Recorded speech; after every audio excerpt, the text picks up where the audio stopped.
Morning.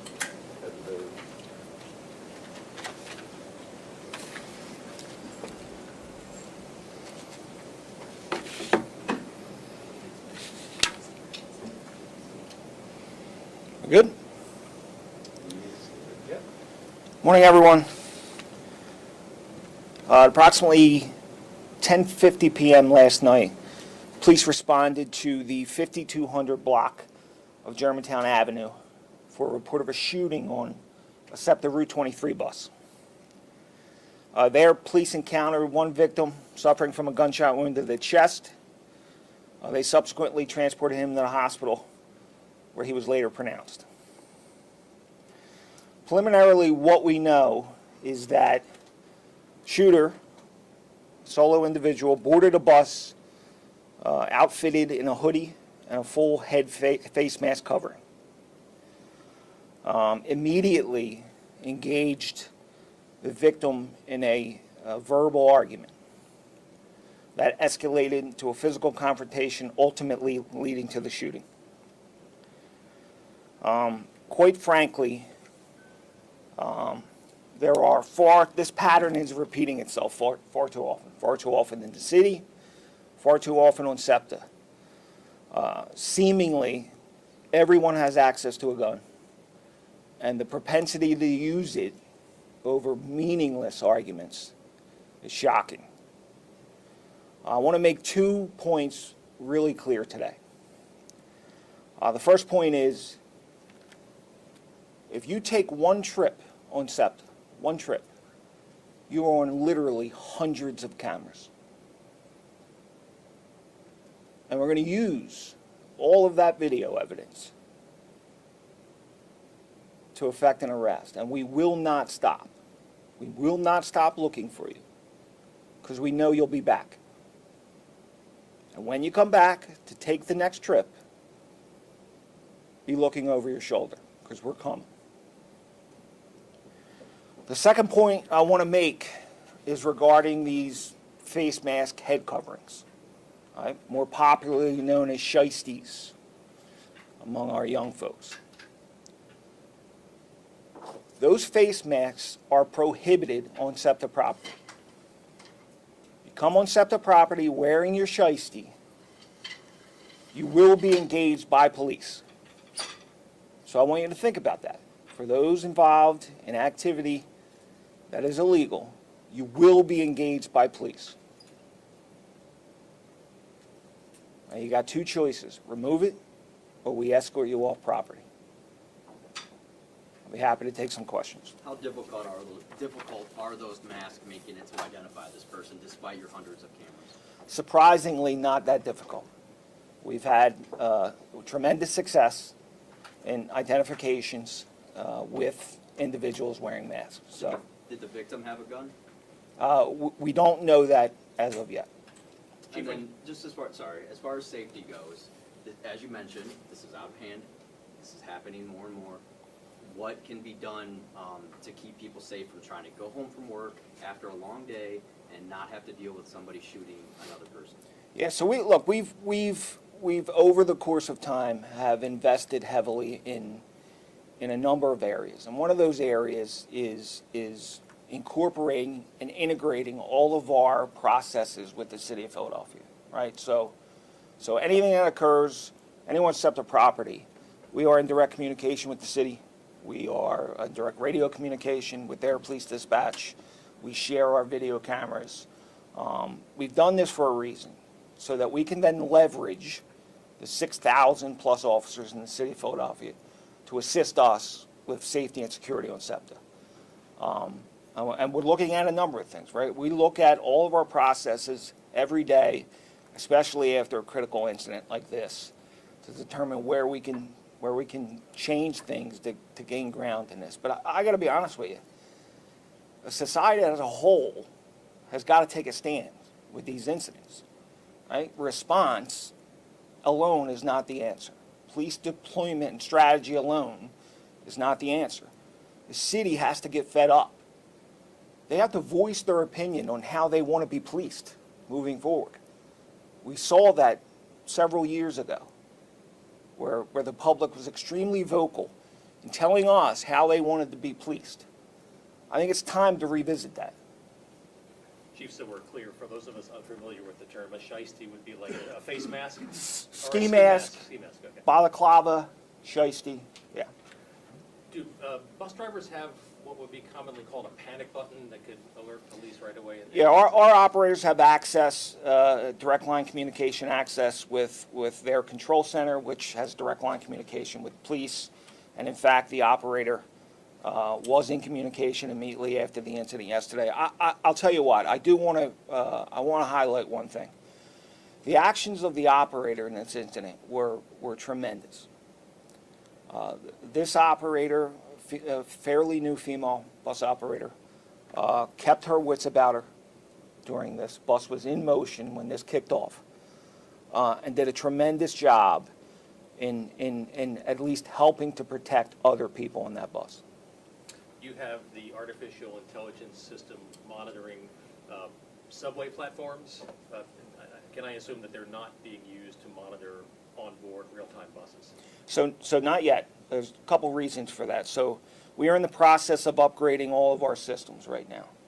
That's going to give us real-time monitoring of buses, which we haven't had historically in the past. So we're approximately halfway through that process of our fleet. So we are getting to the point where we have real-time access and monitoring of cameras on buses.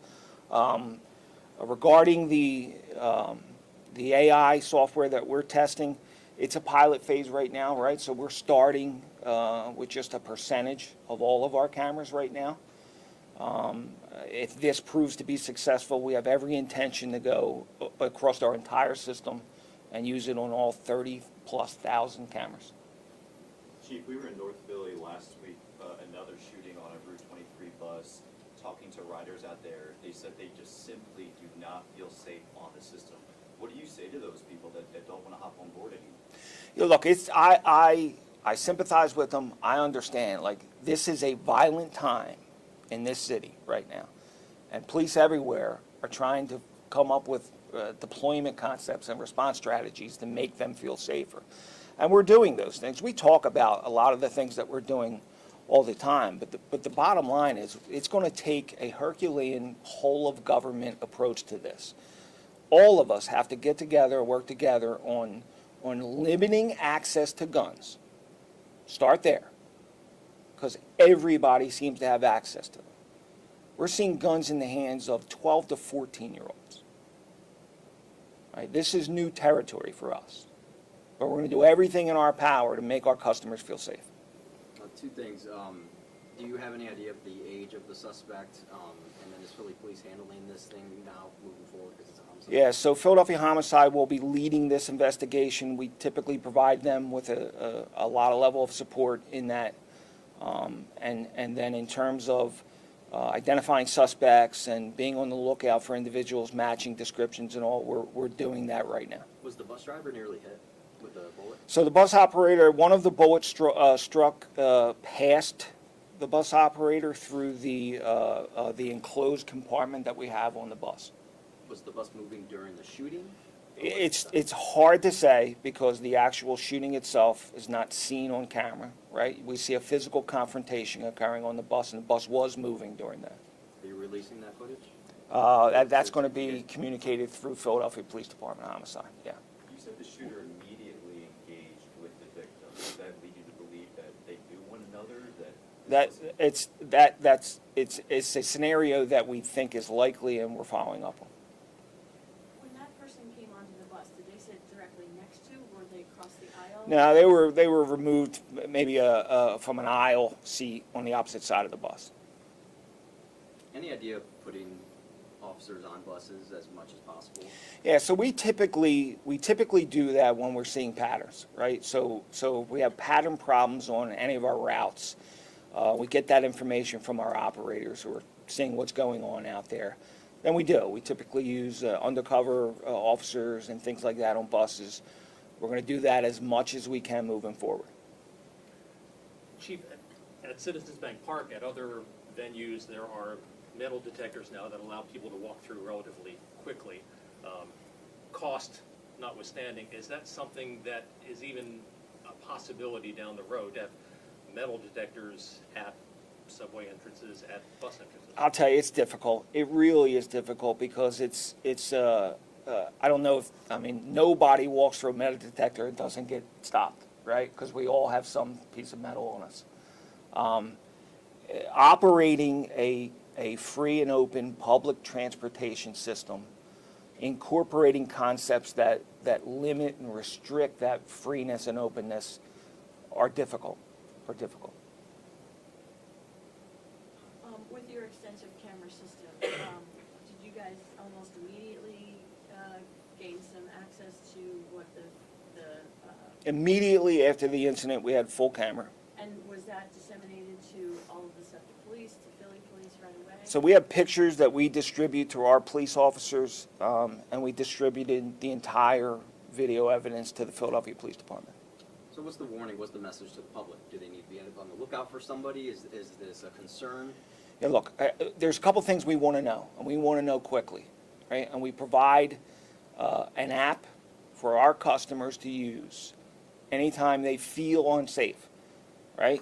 Don't think of it as 911. Don't worry about or bothering police with something trivial that you think is trivial.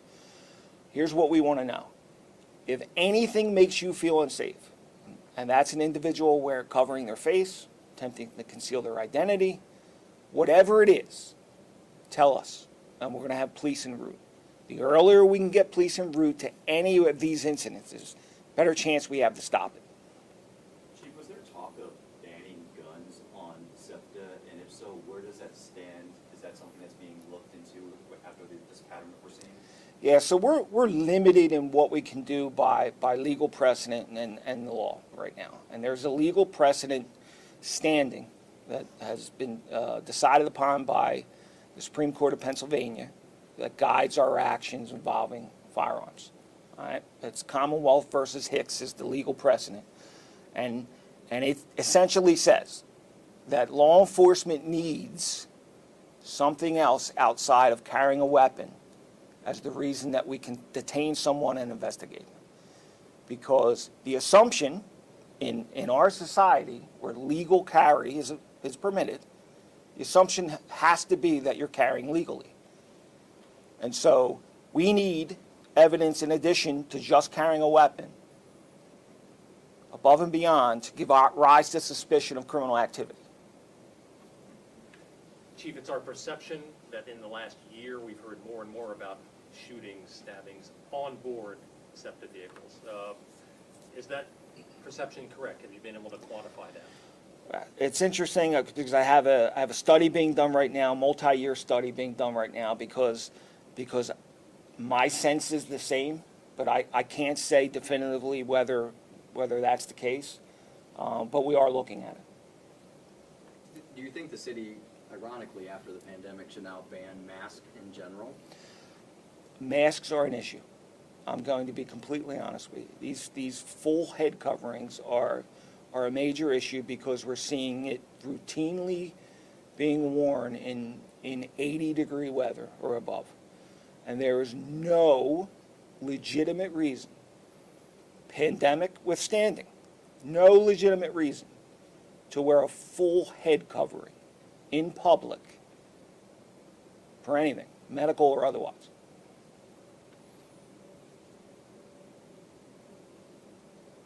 All right. Thank you, folks. Thank you. Thank you. Yep. Boy Furniture Galleries. We know everyone has their favorite